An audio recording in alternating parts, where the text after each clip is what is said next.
கிறிஸ்தேசுவில் மிகவும் பிரியமானவர்களே, மகிழ்ச்சி நிறைந்த காலை வேளைக்காக ஆண்டவரை ஸ்தோத்திரிக்கிறோம்.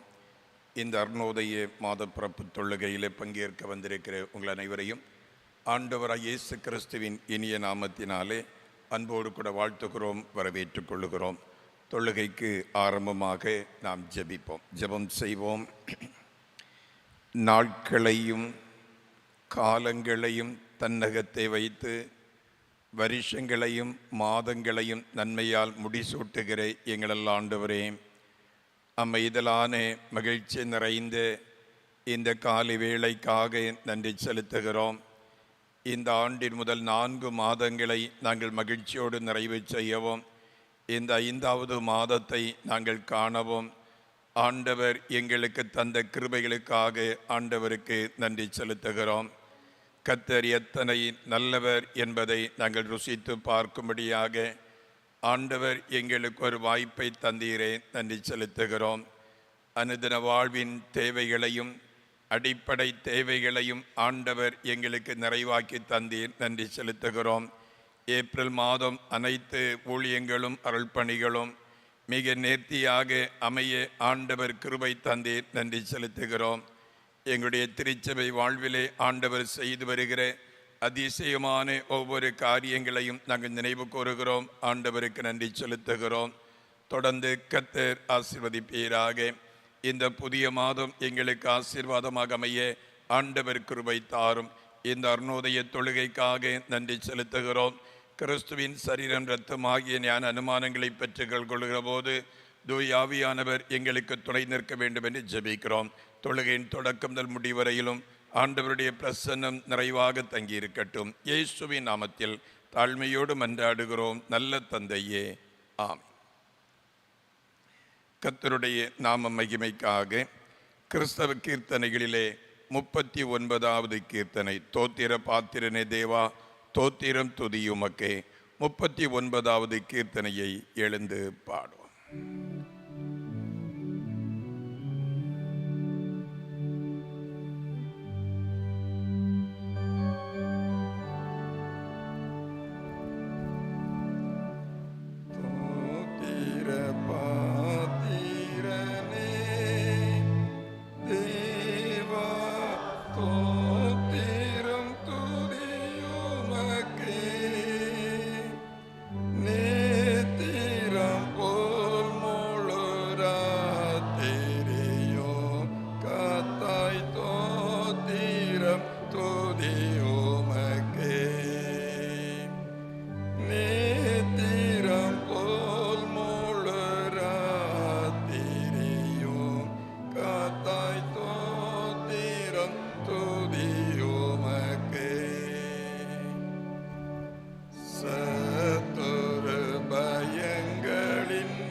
பாரிரை புரட்டி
திருவிருந்து தொழுகை பக்கம் 3 பின்பற்றும்.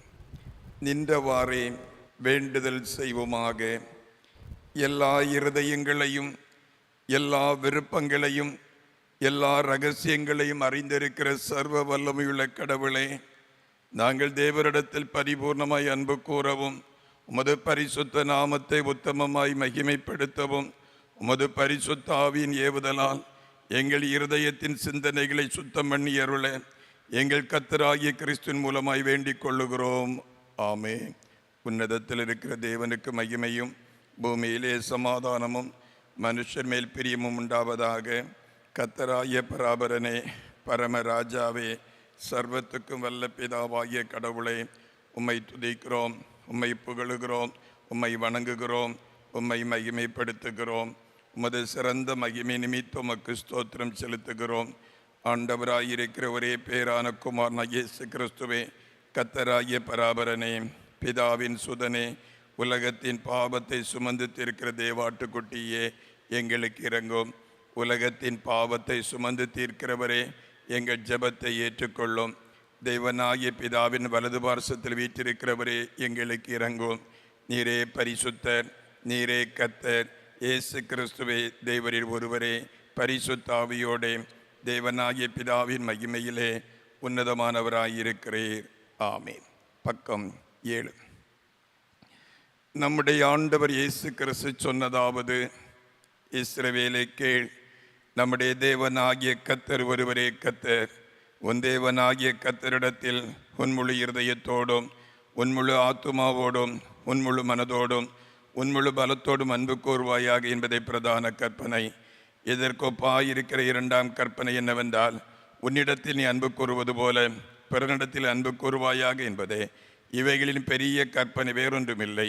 இவ்விரண்டு கற்பனைகளிலும் நியாயப்பிரமாணம் முழுமையும் தீர்க்க தரிசனங்களும் அடங்கியிருக்கின்றன என்பதே.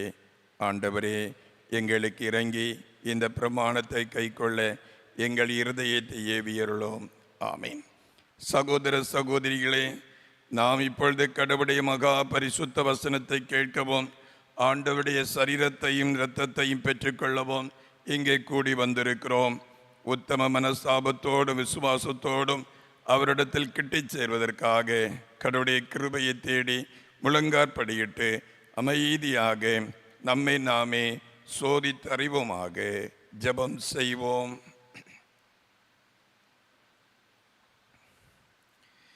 நம்முடைய பாவங்களின் நிமித்தம் முழு இருதயத்தோடு உண்மையாய் மனஸ்தாபப்பட்டு பிறரிடத்தில் அன்பும் சிநேகமாயிருந்து இனி தேவனுடைய கற்பனைகளை கைக்கொண்டு அவருடைய பரிசுத்த மார்க்கத்தில் நடந்து புது வாழ்வு வாழ விரும்புகிற நாம், நமது ஆண்டவராய் இயேசு கிறிஸ்துவின் மூலமாய் சர்வ வல்லமையுள்ள கடவுளோடு மறுபடியும் ஒப்புரவாகும்படி நம்முடைய பாவங்களை மனத்தாழ்மையாய் அறிக்கையிடுவோம்.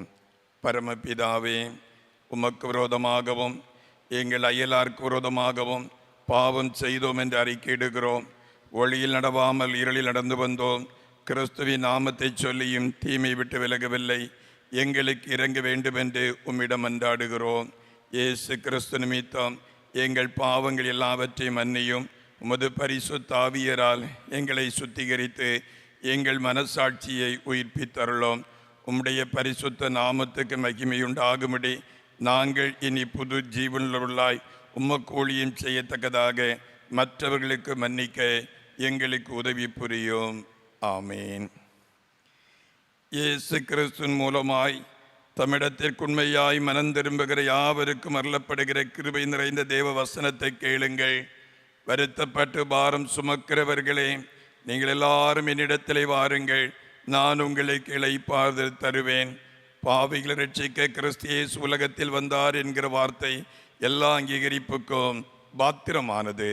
ஒருவன் பாவம் செய்வானானால் நீதிபரராயிருக்கிற இயேசு கிறிஸ்து நமக்காக பிதாவினிடத்திலே பரிந்து பேசுகிறவராயிருக்கிறார். நம்முடைய பாவங்களை நிவர்த்தி செய்கிற கிருபாதார பலி அவரே.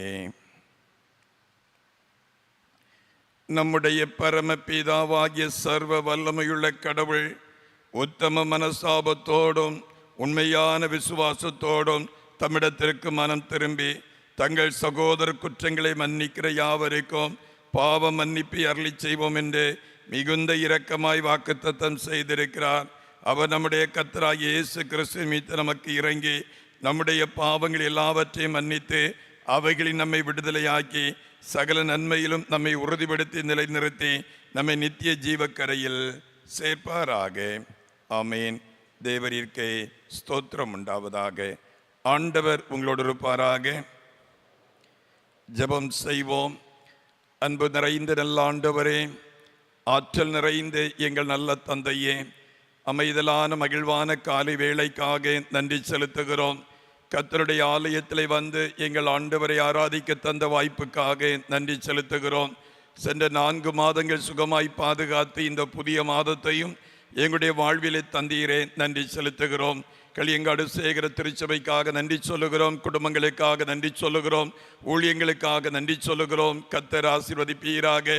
கடந்த 203 ஆண்டுகள் மிக ஆச்சரியமாக நடத்தினீர், நன்றி சொல்லுகிறோம். 204வது சபை நாள் விழாவை நாங்கள் மகிழ்ச்சியுடன் கொண்டாட ஆயத்தமாகிறோம்.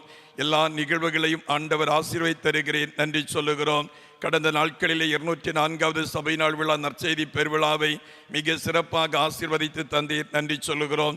இயற்கைகளை கர்த்தர் எங்களுக்கு அனுகூலமாக்கி தந்தீர், நன்றி சொல்லுகிறோம். இந்த புதிய மாதத்தில் நடைபெறுகிற அனைத்து அருள் பணிகள் மிக ஆசீர்வாதமாக அமைய வேண்டும் என்று ஜெபிக்கிறோம் ஐயா. சபை நாள் விழா சிறப்பு நிகழ்வுகள் ஆசீர்வாதமாக அமையட்டும். கர்த்தர் உதவி செய்வீராக. குடும்பங்களிலே சமாதானம், குடும்பங்களிலே சுகம், மகிழ்வின் அனுபவங்களை தந்து ஆண்டவர் நடத்துவீராக. திருமணத்திற்கென்று ஆயத்தப்படுகிற பிள்ளைகளை ஆண்டவர் ஆசீர்வதியும். குடும்ப வாழ்வு மிக ஆசீர்வாதமாக அமைய வேண்டும் என்று ஜெபிக்கிறோம். இந்த மாதத்தில் நல்ல காரியங்களை செய்ய வேண்டும் விரும்புகிற அத்தனை பேரையும் கர்த்தர் ஆசீர்வதியும். எல்லாம் அனுகூலமாகத்தக்கதான கிருபைகளை ஆண்டவர் தருவீராக. VBS ஊழியங்களையும் கர்த்தர் ஆசீர்வதிப்பீராக. நம்பிக்கையோடு இந்த புதிய மாதத்தை நாங்கள் தொடங்குகிறப்பா. இந்த மாதம் எங்களுக்கு ஆசீர்வாதமாக அமையட்டும். இந்த மாதம் முழுவதும் ஆண்டவர் எங்களுக்கு துணை நிற்பீராக. இந்த மாதத்தின் தொடக்கத்தை கண்ட நாங்கள் இந்த மாதத்தின் நிறைவுகளையும் காண ஆண்டவர் கிருபை தருவீராக. எங்கள் இந்திய தேசத்திற்கு இந்த மாதம் ஒரு அமைதியின் சமாதானத்தை கொடுக்கிற மாதமாக அமையட்டும். பெரிய விபத்துக்கள், இடர்பாடுகள், இயற்கை பேரிடர்கள், தீவிரவாத தாக்குதல்கள் எங்கள் தேசத்தில் நிகழாதபடிக்கு ஆண்டவர் பாதுகாத்துக் கொள்வீராக. ஆண்டவர் துணை நிற்பீராக. நீரே எங்களுக்கு பக்கபலமாக இருந்து எங்களை நடத்தும்படியாக ஜெபிக்கிறோம். உம்முடைய ஆசீர்வாதங்களை நாங்கள் நிறைவாய் பெற்று மகிழ ஆண்டவர் கிருபை தாரும். அதன் காலத்தில் எல்லாவற்றையும் நேர்த்தியாக செய்து முடிக்கிற கர்த்தர் இந்த புதிய மாதத்திலும் நேர்த்தியானவைகள் எங்களுடைய வாழ்விலை செய்து எங்களை ஆசீர்வதிக்க வேண்டும் என்று நாங்கள் ஜெபிக்கிறோம் ஐயா. இயற்கையின் அனுகூலங்களை எங்களுக்கு தாரும். நல்ல மழை நாட்களுக்காக காத்திருக்கிறோம். ஏற்ற காலத்தில் தேவன் அந்த நல்ல மழை நாட்களை தந்து எங்களை ஆசீர்வதிக்க வேண்டும் என்று ஜெபிக்கிறோம்.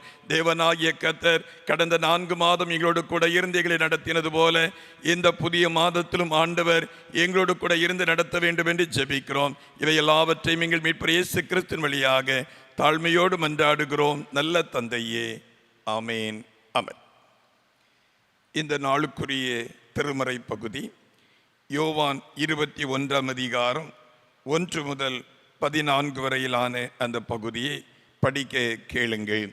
யோவான் எழுதின நற்செய்தி நூல் 21ஆம் அதிகாரம் வசனங்கள் 1 முதல் 14 முடிய. யோவான் 21:1. இவைகளுக்கு பின்பு இயேசு திபேரிய கடற்கரையிலே மறுபடியும் சீஷருக்கு தம்மை வெளிப்படுத்தினார்.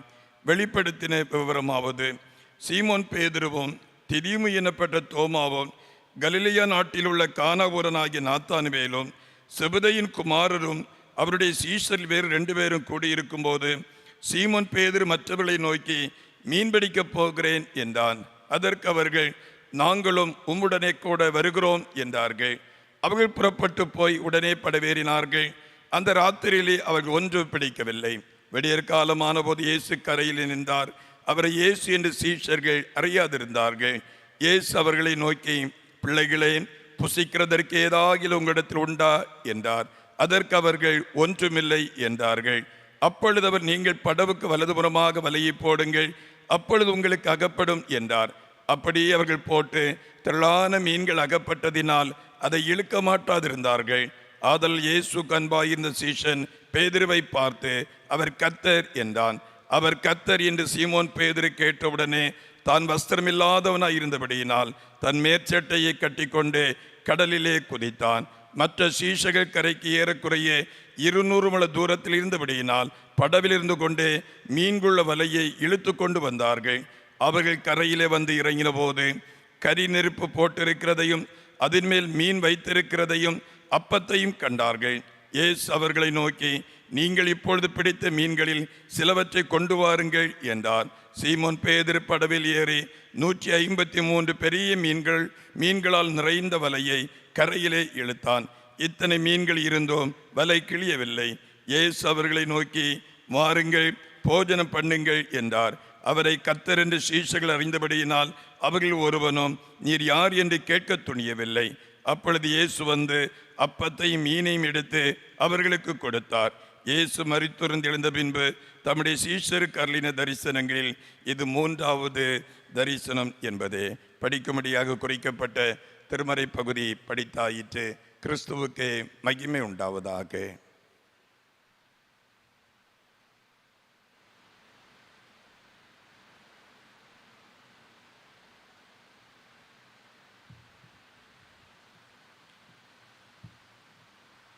தந்தையாகிய கடவுளாலும் ஆண்டவராகிய இயேசு கிறிஸ்துவினாலும் உங்களுக்கு கிருபையும் சமாதானமும் உண்டாவதாக. அன்புக்குரியவர்களே, அனைவருக்கும் மே தின வாழ்த்துதலை மகிழ்ச்சியோடு தெரிவித்துக் கொள்ளுகின்றேன். இந்த வரலாற்று சிறப்புமிக்க நாளிலும் ஆண்டவருடைய பரிசுத்த பந்தியிலே நம்மை இணைத்து கொள்வதற்கு ஆண்டவர் தந்த கிருபைகளுக்காக கடவுளை நன்றியோடு ஸ்தோத்தரிப்போம். இந்த வேளையிலும் நம்முடைய சிந்தனைக்காக நாம் படித்த யோவான் 21ஆம் அதிகாரம் 6வது வசனத்தை யாராவது படிப்போம்.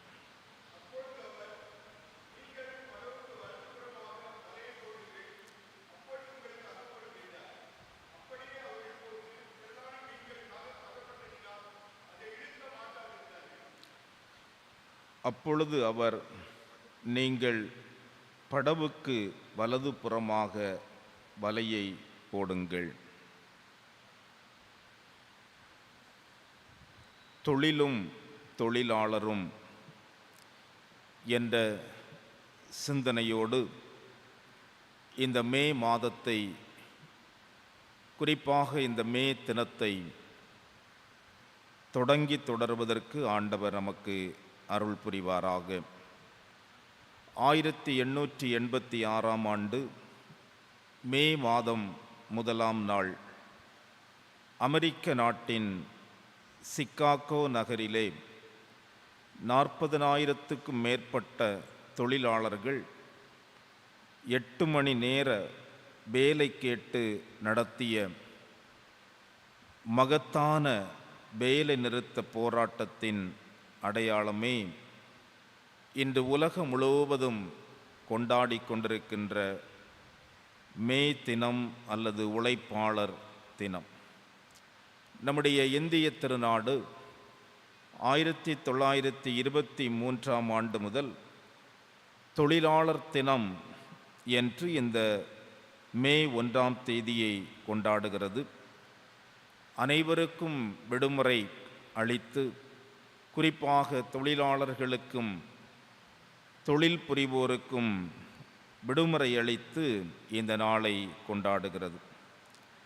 கிறிஸ்தவ பின்னணியத்தில் நாம் பார்க்கின்ற போது கத்தோலிக்க திருச்சபை போப் பயஸ் 9 அவர்கள் இந்த நாளை பணியாளர் யோசேப்பு தினமாக கொண்டாட அழைப்பு விடுத்தார். இன்றைக்கும் கத்தோலிக்க திருச்சபையினர் யோசேப்பை மையப்படுத்தி இந்த நாளை கொண்டாடுவார்கள். இந்த நாளிலே தொழிலும் தொழிலாளர்களும் கனப்படுத்தப்பட வேண்டும் என்று சொல்கிற ஒரு சிந்தனை மேலோங்கி நிற்கிறது. உயிர்த்த ஆண்டவர் இயேசு கிறிஸ்து உழைப்பாளர்களாகிய தொழில் முனைவோர்களாகிய தம்முடைய அடியவர்களுக்கு தம்மை வெளிப்படுத்தி அவர்களுக்கு தரிசனம் தந்து வெறுமையாய் போன அவர்களை ஆண்டவர் நிறைவுபடுத்துவதுதான் நாம் இன்றைக்கு படித்த இந்த திருமறை பகுதி. ஆண்டவரை இழந்துவிட்டோம், இனி நமக்கு வாழ்வு இல்லை என்று பழைய தொழிலுக்கு திரும்புகிறார்கள் ஆண்டவருடைய அடியவர்கள். இங்கே இரவு முழுவதும் அவர்கள் பிரயாசப்படுகிறார்கள். யோவான் சொல்லும்போது அந்த ராத்திரியிலே அவர்கள் ஒன்றும் பிடிக்கவில்லை. இரவு முழுவதும் வெறுமை. மீன்பிடி தொழிலிலே மிகவும் நுணுக்கம் தெரிந்த இந்த பேதுரு அவரோடு இருந்தவர்கள் எவ்வளவு யுக்திகளையெல்லாம் அவர்கள் இரவு முழுவதும் மேற்கொண்டும் ஒன்றுமே பிடிக்கவில்லை. அப்பொழுது விடியற் காலமான போது இயேசு கரையிலே நின்றார். அப்பொழுது ஆண்டவர் சொல்லுகிறார், நீங்கள் உங்களுடைய படவுக்கு வலது பக்கமாக வலையை போடுங்கள், மீன் அகப்படும் என்று சொல்லுகிறார். வலையை இழுக்க முடியாத அளவுக்கு அங்கே மீன்கள் கிடைத்தது என்பதை யோவான் இங்கு அடையாளப்படுத்துகின்றார். அன்புக்குரியவர்களே, தொழில் முனைவோர்களாக இருக்கட்டும், உழைப்பாளர்களாக இருக்கட்டும், இன்றைக்கு நாம் ஏதோ ஒரு வகையிலே நாமும் உழைக்கின்றோம். உழைப்பாளர்கள்தான், தொழிலாளர்கள்தான். இந்த உழைப்பாளர் தினமாகிய இந்த நாளிலும் உயிர்த்த ஆண்டவர் நமக்கு தருகின்ற உண்மையை நாம் தியானிக்கின்ற போது இந்த உழைப்பாளர்களாகிய ஆண்டவருடைய சீடர்கள் பெற்றுக்கொண்ட அனுபவத்தை நாம் புரிந்து கொண்டு நம்முடைய அனுபவமாக்கி கொள்ளும்போது நம்முடைய வாழ்விலும் ஆண்டவர் நமக்கும் தரிசனம் தந்து நம்மை ஆசீர்வதிக்க சித்தம் கொள்ளுகிறார். முதலாவதாக 7வது வசனத்தை நாம் படிக்கின்ற பொழுது, ஆதலால் இயேசுவுக்கு அன்பாயிருந்த சீஷன் பேதுருவை பார்த்து அவர் கர்த்தர் என்றான். உயிர்த்த ஆண்டவரை அறிந்து கொண்டார்கள். இரவு முழுவதும் வறுமையோடிருந்த அடியவர்களை ஆண்டவர் சந்தித்து பிள்ளைகளே என்று அழைக்கின்றார் இல்லையா? தம்முடைய பிள்ளைகள் பழைய தொழிலுக்கு சென்று விட்டார்கள். நான் இவர்களை வைத்து எவைகளெல்லாமோ திட்டங்களை வைத்திருந்தேன், நம்பிக்கையோடு இருந்தேன், எல்லாவற்றையும் உதறி தள்ளிவிட்டு பழைய தொழிலுக்கு திரும்பிவிட்டார்கள் என்று ஆண்டவர் கோபப்பட்டிருக்க வேண்டும். அல்லது அவர்களை சந்தித்து துரோகிகளே என்றுதான் அழைத்திருக்க வேண்டும். ஆனால் உயிர்த்த ஆண்டவர் எப்படி அழைக்கிறார்? பிள்ளைகளே. ஒரு அருமையான அழைப்பு, ஒரு கரிசனை. தம்முடைய பிள்ளைகள் இரவு முழுவதும் உழைத்து களைத்திருக்கிறார்கள். அவர்களுடைய உழைப்பினாலே அவர்களுக்கு எதுவுமே கிடைக்கவில்லை. அவர்களுக்கு உதவி செய்ய வேண்டும் என்ற அந்த நோக்கோடு உயிர்த்த ஆண்டவர் அவர்களை சந்திக்கிறார். அது மட்டுமல்ல, 6வது வசனத்திலே நாம் படிக்கின்ற போது ஒரு அருமையான ஆலோசனையை சொல்லுகிறார். நீங்கள் இரவு முழுவதும் பிரயாசப்பட்டீர்கள், இப்பொழுது படவுக்கு வலதுபுறமாக உங்கள் வலையை போடுங்கள், அப்பொழுது உங்களுக்கு அகப்படும். இரவு முழுவதும் முயற்சி செய்தவர்கள் படவுக்கு வலதுபுறமாக வலையை போடாமலா இருந்திருப்பார்கள்? இல்லையா? வலதுபுறமும் போட்டிருப்பார்கள், இடதுபுறமும் போட்டிருப்பார்கள். எங்கெங்கெல்லாம் வலையை போட முடியுமோ அங்கெங்கெல்லாம் போட்டிருப்பார்கள். ஆனால் வெறுமைதான். ஆனால் ஆண்டவர் சொன்ன ஆலோசனையை அவர்கள் அப்படியே செய்தபோது திரளான மீன்கள் அவர்களுக்கு கிடைத்தது. இப்போதுதான் பாருங்கள், 7வது வசனத்திலே, ஆதலால் இயேசுவுக்கு அன்பாயிருந்த சீசன் பேதுருவை பார்த்து அவர் கர்த்தர் என்றான். சீடர்கள் ஒவ்வொருவராக ஆண்டவரை அறிந்து கொள்ளுகிறார்கள். அவர் கர்த்தர் என்று சொன்ன மாத்திரத்திலே சீமோன் பேதுரு அதை கேட்டவுடனே தான் வஸ்திரமில்லாதவனாய் இருந்தபடியினால் தன்னுடைய மேல் சட்டையை கழட்டி கொண்டு கடலிலே குதித்தான் என்று இங்கே யோவான் சொல்லுகின்றார். அன்புக்குரியவர்களே, தன்னுடைய பணி இடங்களிலே கிறிஸ்துவை, உயிர்த்த கிறிஸ்துவை அறிந்து கொள்ளுகின்ற அடியவர்கள், தங்களுடைய உழைப்பு நேரத்திலே கிறிஸ்துவனுடைய உடனிருப்பை அறிந்து கொள்ளுகிற அடியவர்கள். நம்முடைய அன்றாடக பணிகளிலே நாம் செய்யும் தொழில்களாக இருக்கலாம், உத்தியோகங்களாக இருக்கலாம், நம்முடைய அன்றாடக கிச்சன் பணிகளாக இருக்கலாம், இல்லையா, உணவு தயாரிப்புகளாக இருக்கலாம், நம்முடைய பணிவிடைகளிலே, பணியிடத்திலே உயிர்த்த கிறிஸ்துவை, நம்மோடு உடனிருக்கின்ற கிறிஸ்துவை அறிந்து கொள்ளுகிற அனுபவம் வேண்டும். அன்பான இறைமக்களே, அவருடைய ஆலோசனையின்படி நம்முடைய பணிகளை நாம் நிறைவேற்ற வேண்டும். பல நேரங்களில் நம்முடைய பணிவிடைகளிலே பலன் இல்லாமல் போகிறது என்று சொன்னால், நம்முடைய அலுவலகங்களிலே, தொழில்துறைகளிலே, நம்முடைய பணி செய்கின்ற பட்டறைகளிலே நிறைவு இல்லாமல் போகிறது என்று சொன்னால், வெறுமை இருக்கிறது என்று சொன்னால், உயிர்த்த ஆண்டவருடைய ஆலோசனைப்படி நாம் நடக்கவில்லை என்பதுதான் பொருள். இந்த அடியவர்கள் தங்களுடைய சுயத்தை பயன்படுத்தி, தங்களுடைய யுக்தியை பயன்படுத்தி, மீன்பிடி தொழிலிலே அவர்களுக்கு இருந்த அனுபவத்தை பயன்படுத்தி இரவு முழுவதும் பிரயாசப்பட்டார்கள். ஒன்றுமே இல்லை, வெறுமைதான். ஆனாலும் பேதுரு சொல்லுவது போல லூக்கா 5ஆம் அதிகாரம் 5-6 வசனங்களிலே நாம் படிக்கின்ற போது, ஒரு முறை இப்படி மீன்பிடித்து கொண்டிருந்த பொழுது ஒரு வெறுமை இருந்த சூழ்நிலையிலே ஆண்டவர் ஒரு ஆலோசனை சொல்லுகிறார். லூக்கா 5ஆம் அதிகாரம் 4வது வசனம் 5வது வசனம், அவர் போதகம் பண்ணி முடித்த பின்பு சீமோனை நோக்கி, ஆழத்திலே தள்ளி கொண்டு போய் மீன் பிடிக்கும்படி உங்கள் வலைகளை போடுங்கள் என்றார். அதற்கு சீமோன், ஐயரே, முழுவதும் நாங்கள் பிரயாசப்பட்டும் ஒன்றும் அகப்படவில்லை.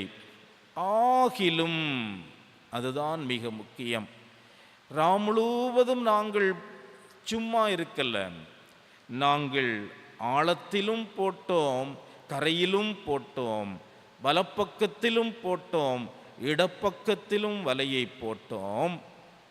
இனி சோர்வோடு இருக்கிறோம், களைத்திருக்கிறோம், இனி பலமில்லை என்று ஆண்டவருடைய ஆலோசனையை அல்லல் தட்டவில்லை.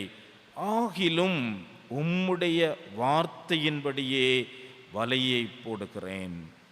ஆண்டவருடைய வார்த்தையின்படி ஒரு மனிதன் செயல்படுகின்ற போது எங்கும் படவு நிரம்பத்தக்கதாக, 2 படவுகள் நிரம்பத்தக்கதாக மீன்கள் கிடைத்தது என்பதை நாம் இங்கே கற்றுக்கொள்ளுகின்றோம். அன்பான ஆண்டவருடைய பிள்ளைகளே, சொல்லுவார்கள், செய்யும் தொழிலே தெய்வம் என்று.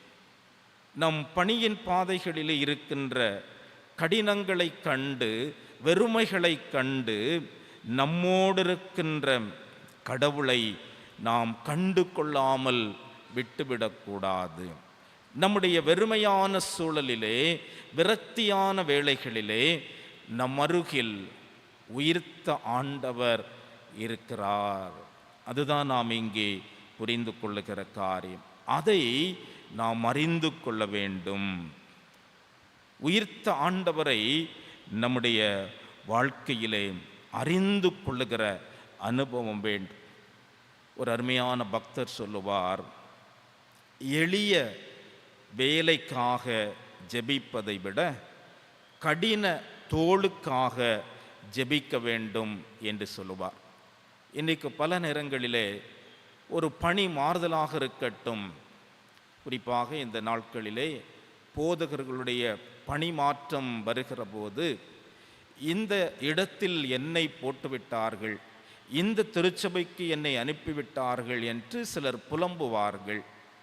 அதாவது கடினத்தை ஏற்றுக்கொள்வதற்கும் சங்கடங்களை ஏற்றுக்கொள்வதற்கும் யாரும் தயாராக இல்லை. அது மட்டுமல்ல, நாம் அலுவலக பணிகளாக இருக்கட்டும், ஐயோ இந்த பணியை எனக்கு தந்து விட்டார்களே, இதை நான் எப்படி செய்து முடிப்பேன், இது கடினம், இது எனக்கு வேண்டாம் என்று உதறுகின்றவர்களும் இருக்கின்றார்கள். ஆனால் உயிர்த்த ஆண்டவரை அறிந்து கொண்டவர்கள் என்ன சொல்லுவார்கள், எந்த பணிகளாக இருந்தாலும் கடினங்களாக இருந்தாலும், ஆண்டவரே அவைகளை சுமப்பதற்குரிய தோளை எனக்கு தாரும் என்றுதான் ஜெபிக்க வேண்டுமாம். ஆகவே நம்முடைய பணியிடங்கள், பணிவிடைகள் எதுவாக இருக்கட்டும், உயிர்த்த ஆண்டவரை அறிந்து கொள்ளுகிற போது அவைகளை சுமக்கின்ற தோள்களை ஆண்டவர் நமக்கு தருகிறார். அது குடும்பமாக இருக்கலாம், அல்லது திருச்சபையாக இருக்கலாம், சமூகத்திலே நம்முடைய பணிகளாக இருக்கலாம். இந்த உழைப்பாளர் தினமாகிய இந்த நாளிலே கடின உழைப்பாளியாகிய இயேசு கிறிஸ்து, ஆண்டவர் இயேசு கிறிஸ்து ஓய்வே இல்லை இல்லையா? அவர் கடினமாக உழைத்தார். சாப்பிடுவதற்கும் ஓய்வெடுவதற்கும் எடுப்பதற்கும் கூட அவருக்கு நேரம் கிடைக்கவில்லை. அந்த அளவுக்கு ஆண்டவர் உழைத்ததின் பலன்தான், வெறும் 3.5 ஆண்டு காலம் உழைத்ததின் பலன்தான் இன்றைக்கு உலகம் முழுவதும் வியாபித்திருக்கிற திருச்சபை. மான இறைமக்களே, உயிர்த்த கிறிஸ்துவை அறிந்து நம்முடைய பணிவிடைகளிலே, நம்முடைய பணியிடங்களிலே பயணிப்பதற்கு ஆண்டவர் நம்மை அழைக்கின்றார். இரண்டாவதாக, உயிர்த்த ஆண்டவரை நாம் அறிவிக்க வேண்டும். நம்முடைய பணிவிடையில் ஆண்டவரை அறிந்து கொள்வதோடு மட்டுமல்ல, ஆண்டவரை, உயிர்த்த ஆண்டவரை நாம் அறிவிக்க வேண்டும். இந்த சந்திப்பிலே ஆற்றல் பெற்ற அடியவர்கள்தான் ஆண்டவர் இயேசு கிறிஸ்துவை, உயிர்த்த ஆண்டவரை அவர்கள் அறிவிக்கின்றார்கள். அப்போஸ்தலர் 3ஆம் அதிகாரம் 15வது வசனத்தை நாம் படிக்கின்ற வேளையிலே அங்கே நாம் கற்றுக்கொள்ளுகின்றோம். அங்கே அழகாக சொல்லுகிறார்கள், பேதுரு சொல்லுகிறார், ஜீவாதிபதியை கொலை செய்தீர்கள், அவரை தேவன் மரித்தோரிலிருந்து எழுப்பினார், அதற்கு நாங்கள் சாட்சிகளாய் இருக்கிறோம். ஆம், உயிர்த்த ஆண்டவரை அறிந்து கொண்டவர்களால் தான் அவரை துணிவோடு அறிவிக்க முடியும். நேற்று வரையிலும் புட்டி அறைக்குள் இருந்தவர்கள், எருசலேம் பக்கமே வராதவர்கள், ஆலய பக்கமே வராதவர்கள், இப்பொழுது அம்பலமாகிய, அம்பலம் என்று சொன்னால் எல்லாரும் கூடுகின்ற இடம், அது சாலோமன் மண்டபம் என்று அன்றைக்கு குறித்து வைத்திருக்கின்றார்கள். எல்லா மக்களும் கூடுகின்ற இடத்திலே துணிச்சலோடு நின்று கொண்டு சொல்லுகிறார்கள், நீங்கள்தான் கிறிஸ்துவை கொலை செய்தீர்கள், அதற்கும் நாங்கள் சாட்சிகள். நீங்கள் கொலை செய்த அதே கிறிஸ்துவை தேவன் உயிரோடு எழுப்பினார், அதற்கும் நாங்கள் தான் சாட்சிகள். அன்பான ஆண்டவருடைய பிள்ளைகளே, உயிர்த்த ஆண்டவருக்கு நாம் சாட்சிகளாக வாழுகின்ற அனுபவம்தான் அவரை அறிவிக்கின்ற அனுபவம். அவரை அறிவிப்பதற்கு அங்கி போட்டவர்கள் உண்டு, இப்பொழுதெல்லாம் புதிதாக கோட்டு போட்டவர்கள் உண்டு இல்லையா? அதற்காக வெள்ளை உடுத்தினவர்கள் உண்டு என்று ஒதுங்கிக் கொள்ளுவது அல்ல கிறிஸ்தவர்கள். ஒவ்வொருவரும் ஆண்டவரை அறிவிக்க வேண்டும். எப்படி அறிவிக்க வேண்டுமாம்? நம்முடைய வாழ்வின் மூலமாக அறிவிக்க வேண்டும். ஆவிலா தெராசா என்று சொல்லுகிற ஒரு அம்மையார் சொல்லுவார்கள், கிறிஸ்துவுக்கு நம்மை தவிர வேறு உடல் இல்லை என்று. கிறிஸ்துவுக்கு நாம் தான் உடல். உயிர்த்த ஆண்டவருக்கு நம்முடைய உடல் சாட்சி. நம்முடைய வாழ்க்கையிலே அப்படி என்று சொன்னால் நாமே அவர்களுக்கு சாட்சியாக இருக்கிறோம், அவரை அறிவிக்கிறோம். அப்படியானால் நம்முடைய வாழ்வும், நம்முடைய பணியும், நம்முடைய சிந்தனைகளும், நம்முடைய பேச்சும் உயிர்த்த ஆண்டவருக்கு சாட்சிகளாக இருக்க வேண்டும்.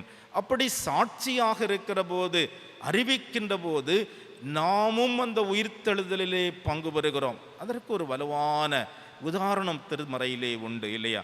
அப்போஸ்தலர் 9ஆம் அதிகாரத்திலே 36வது வசனத்தை யாராவது படிப்போம்.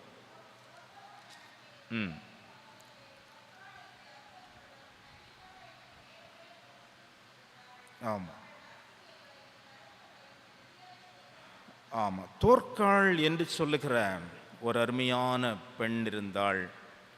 அவள் தன்னுடைய வாழ்வு மூலமாக, தன்னுடைய பணியின் மூலமாக கிறிஸ்துவுக்கு சான்று பகர்ந்தவள், ஆண்டவரை அறிவித்தவள். அவள் ஒரு நாள் இறந்து போகிறாள். அப்பொழுது அந்த அம்மையாருடைய உடலை சுற்றி நின்று கொண்டு மக்கள் என்ன செய்தார்கள்?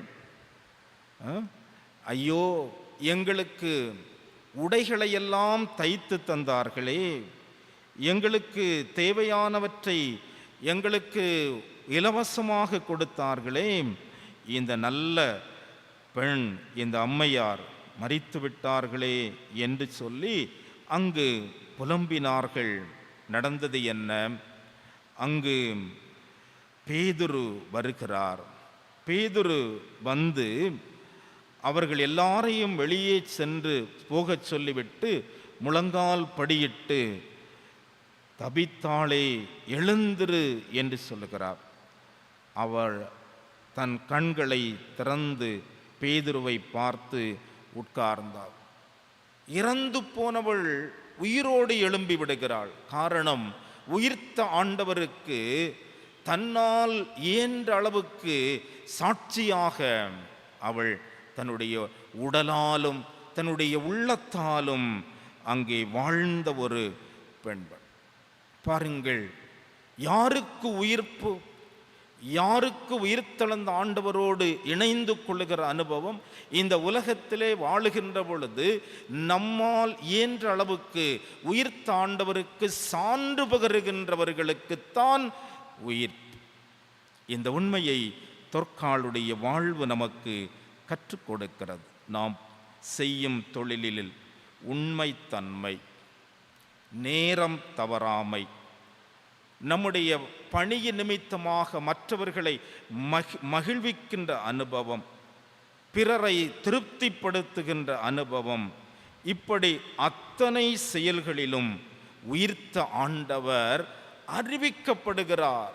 அதுதான், அது எந்த பணிகளாக இருக்கட்டும், கடைநில பணிகளாக இருக்கட்டும், இடைநில பணிகளாக இருக்கட்டும், உயர் அதிகாரிகளாக இருக்கட்டும், நாம் பணி செய்கின்ற இடங்களிலே நாம் எல்லாரையும் மகிழ்விக்கின்ற வகையிலே, அனைவரையும் திருப்திப்படுத்துகின்ற வகையிலே நம்முடைய பணிகள் அமைகின்ற பொழுது உயிர்த்த ஆண்டவரை நாம் அங்கே அடையாளப்படுத்துகிறோம், அவருக்கு சான்றாக இருக்கிறோம். சீடர்கள் அதைத்தான் செய்தார்கள். ஆகவே உலகமெங்கும் சிதறினார்கள். இன்றைக்கும் பேதுருவை நாம் பேசிக்கொண்டே இருக்கிறோம் என்று சொன்னால் சீடர்களை குறித்து நாம் பேசிக்கொண்டே இருக்கிறோம் என்று சொன்னால் அதுதான் காரணம். அவர்கள் உயிர்த்த ஆண்டவருக்கு சான்றாக இருந்தார்கள், உயிர்த்த ஆண்டவரை அறிந்து கொண்டார்கள். இறுதியாக சீடர்கள் உயிர்த்த ஆண்டவருக்கு தன்னை அர்ப்பணித்தார்கள். 17வது வசனத்தை படிக்கின்ற பொழுது யோவான் 21:17 படிப்போம்.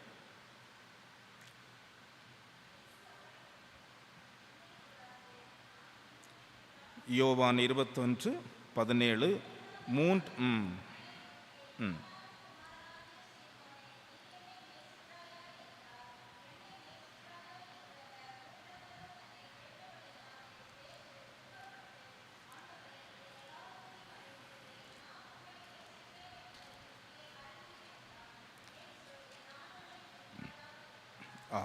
பேதுரு இங்கே உயிர்த்த ஆண்டவரை அறிந்து கொண்டதோடு மட்டுமல்ல, அவரை அறிவித்ததோடு மட்டுமல்ல, இங்கே அர்ப்பணிக்கின்றவராக இருக்கிறார்.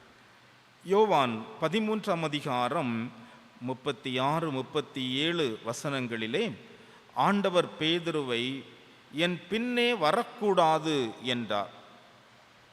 ஆனாலும் அவர் வீர வசனம் பேசினார் இல்லையா?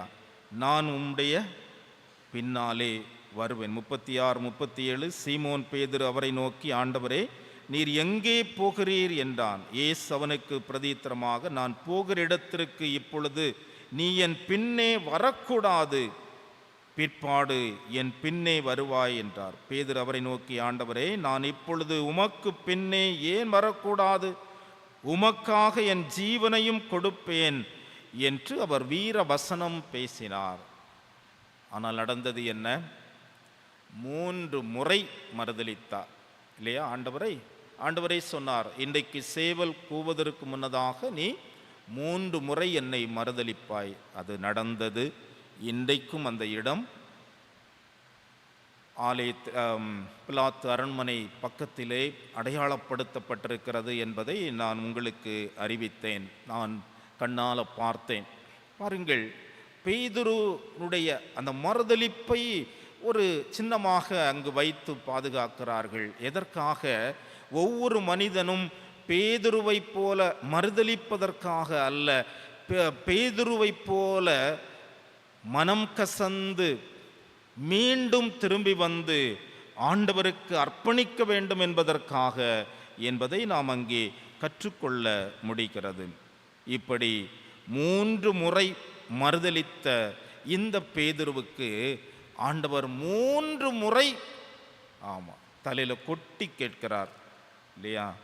இந்த 21வது அதிகாரத்தினுடைய கடைசி பகுதியிலே நாம் படிக்கிற போது 3ஆம் தரம், அப்போ அதுக்கு முன்னால் 2 தரம் ஆண்டவர் என்ன செய்தார்? என் யோனாவின் குமாரனாகிய சீமோனே, என்னை நேசிக்கிறாயா என்று 2 முறை கேட்டுவிட்டார். இப்பொழுது 3ஆம் தரம் அவர் அவனை நோக்கி, யோனாவின் குமாரனாகிய சீமோனே, நீ என்னை நேசிக்கிறாயா என்றார். நேசிக்கிறாயா என்று அவர் 3ஆம் தரம் தன்னை கேட்டபடியினாலே பேதுரு துக்கப்பட்டு, ஆண்டவரே, நீர் எல்லாவற்றையும் அறிந்திருக்கிறீர், நான் உம்மை நேசிக்கிறேன் என்பதையும் நீர் அறிவீர் என்றான். இயேசு, என் ஆடுகளை மேய்ப்பாயாக என்று ஆண்டவர் அங்கே ஒரு பணியை பேதுருவுக்கு தருகிறார். பேதுருதான் திருச்சபையினுடைய அடித்தளம்.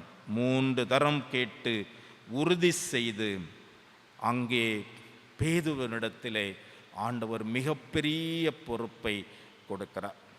இன்றைக்கு கிறிஸ்தவத்தினுடைய அடித்தளம் பேதுருவை மையப்படுத்தி அவரிடத்தில் கொடுத்த அதிகாரத்தின் அடிப்படையில் தான் வருகின்ற போப்பாக இருக்கட்டும், பேராயர்களாக இருக்கட்டும், எப்பிஸ்கோப்பல் ட்ரெடிஷன் என்று சொல்லுவார்கள். அது பேதுருவினிடத்திலிருந்து வருகின்ற அந்த ஒரு பாரம்பரியம்தான் போப் அல்லது பேராயர்கள். அன்பான ஆண்டவருடைய பிள்ளைகளை, தன்னை முழுமையாக அர்ப்பணிக்கின்ற அனுபவம், உயிர்த்த ஆண்டவருக்கு அர்ப்பணிக்கின்ற அனுபவம். நம்முடைய வாழ்விலும் நம்முடைய பணி பாதையிலும் அர்ப்பணிப்பின் அனுபவம் நமக்கு தேவை. நம்முடைய தொழிலில், நம்முடைய உழைப்பில் வெறுமை இருக்கிறது என்று சொன்னால், ஆண்டவரை நாம் சந்திக்கவில்லை அல்லது உயிர்த்த ஆண்டவரை நாம் அறிந்து கொள்ளவில்லை என்பதுதான் பொருள். மன்றாடக பணியிலே நாம் ஆண்டவரை அறிவிக்கிறவர்களாக மட்டுமல்ல, அவருக்கு நம்மை அர்ப்பணித்து முன்னேறி செல்லுகின்றவர்களாக காணப்பட வேண்டும் என்பதை நாம் இங்கே கற்றுக்கொள்ளுகின்றோம். யோவான் 21 அதிகாரம் 13வது வசனத்தை படிக்கின்ற பொழுது, அப்பொழுது இயேசு வந்து அப்பத்தையும் மீனையும் எடுத்து அவர்களுக்கு கொடுத்தார்கள். பாருங்கள், ஆண்டவர் தம்முடைய அடியவர்களை அங்கு ஒரு பெரிய விருந்து ஏற்கனவே வைத்திருந்தார் இல்லையா? கரிநெருப்பும் அப்பமும் சுட்ட மீனும், அது வித்தியாசமான ஒரு ஆர்கானிக் ஃபுட் இல்லையா? இன்றைக்கு தான் இந்த சுட்ட பொருட்களுக்கு அதிகமாக விருப்பம் இருக்கிறது. ஆண்டவர் அந்த காலத்திலேயே சுட்டு தான் கொடுத்துருக்கிறார் இல்லையா? நம்மெல்லாம் எண்ணெயை விட்டு பொரித்து சாப்பிட்டு கொண்டிருக்கிறோம். ஆனால் சுட்டது இப்பொழுது கொஞ்சம் திரும்பி வருகிறது இல்லையா? அது ஆண்டவர் அன்றைக்கு கற்றுக் கொடுத்த ஒரு காரியம். கரிநெருப்பிலே சுட்டு சாப்பிடுகிற ஒரு ஆர்கானிக் ஃபுட், அதுதான் அவர்களுடைய களைப்புக்கு ஏற்ற உணவு என்று ஆண்டவர் அறிந்து அவர்களை ஆற்றல் படுத்துகிறார். எப்போது ஆண்டவரை அறிந்து கொண்ட போது, அவரை அறிவிப்பதற்கு தங்களை ஆயத்தப்படுத்திய பொழுது, தங்களை அர்ப்பணித்த பொழுது ஆண்டவர் அவர்களுடைய தேவைகளை சந்திக்கிறார். ஆண்டவர் தருகின்ற உணவை அவர்கள் நிறைவாக உண்டார்கள். அந்த அனுபவத்தோடு தான் அவர்கள் மனிதர்களை பிடிப்பதற்காக உலகமெங்கும் சிதறினார்கள்.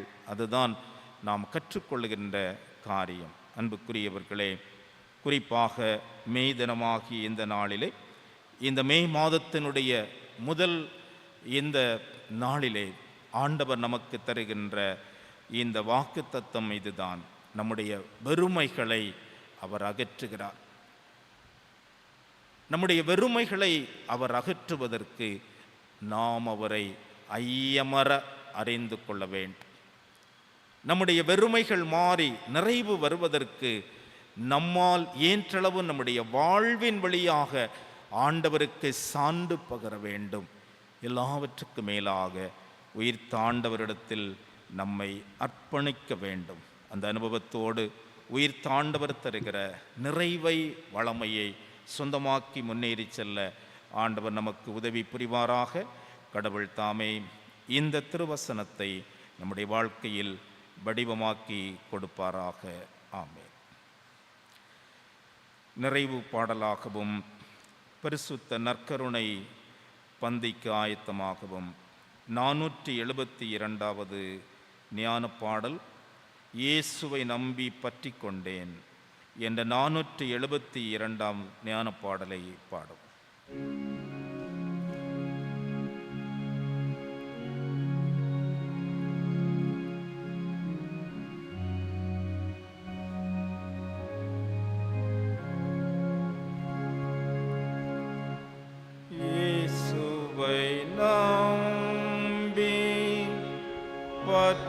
கொண்டே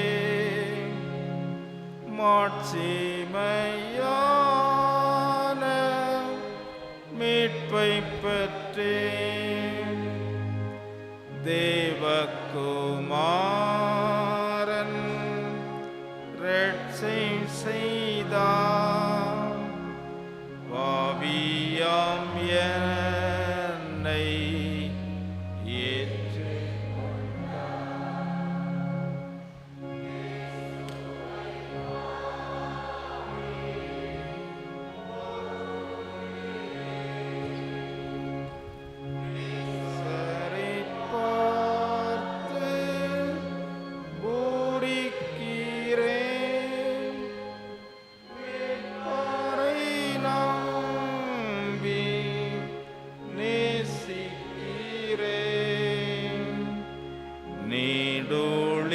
காலம் ஸ்தோத்தரிப்பே.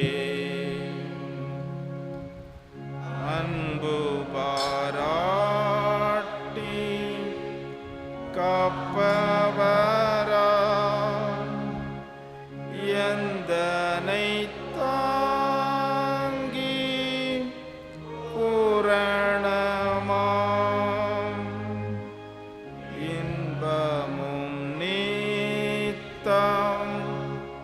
ஓட்டுகிறான் இன்னும் நீங்காமல்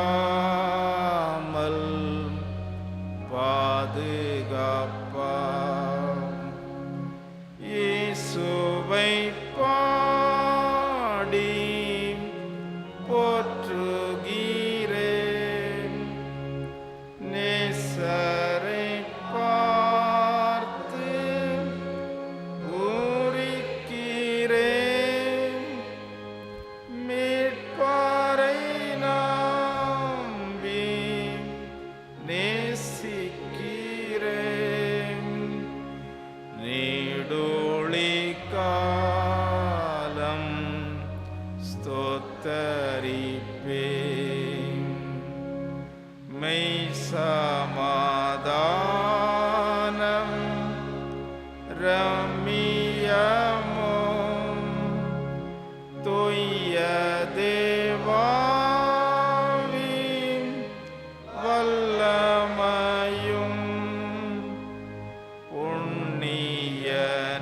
புண்ணியநாத தந்து விட்டார் விண்ணிலும் சேர்ந்து வாழச் செய்வார் இயேசுவை பாடி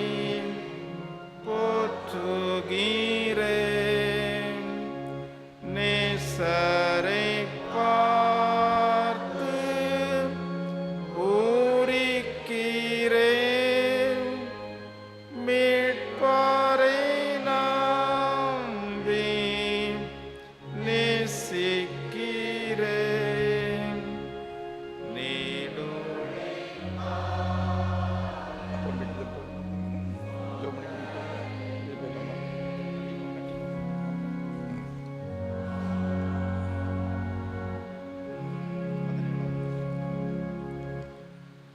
பரிசுத்த நற்கனை ஆராதனை நூல் பக்கம் 17. இதோ சகோதரர் ஒருமித்து வாசம் பண்ணுகிறது, எவ்வளவு நன்மையும் எவ்வளவு இன்பமானது. அந்த ஒரே அப்பத்தை நாம் எல்லாரும் பங்கு பெறுகிறபடியால் அநேகர் நாம் ஒரே அப்பமும் ஒரே சரீரமாயிரு